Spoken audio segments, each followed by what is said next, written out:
When companies look to generate more referrals, normally the first and unfortunately very often the last place they look is their client base. And even that they don't do very effectively, but that we can discuss another time. But perhaps the best place they could look for referrals, the most obvious, the most effective, the most cost efficient, is right under their nose, and they don't even look there. If you want someone to refer you, there are three key areas you need to look at, three factors that help feed the ability to refer.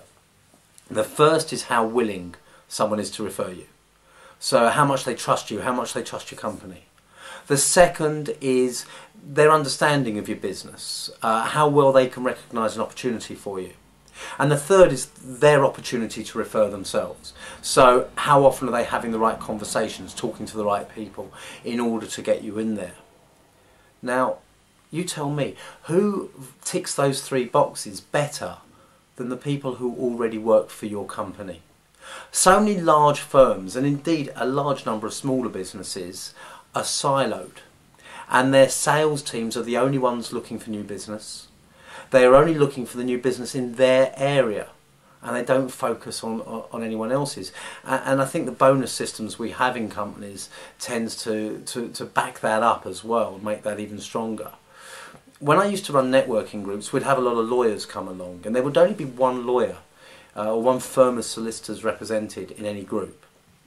And if you had an employment lawyer come along, they'd only ever talk about employment law. Even if they were in a bigger firm, they wouldn't talk about their commercial division, they wouldn't mention litigation, they wouldn't reference family law at all. It would only be employment law. That's all they were focused on. How much business, how many referrals were left on the table because they weren't looking that way? Start by building the relationships internally. Get everyone in the company involved in looking for referrals. Change the incentive packages, the bonus structures, so that they recognise internal referrals. Get teams talking to each other so they understand what the other team is looking for, so that you can start building referrals from other parts of the firm. Because if you can't refer yourselves, how on earth can you expect other people to refer you instead?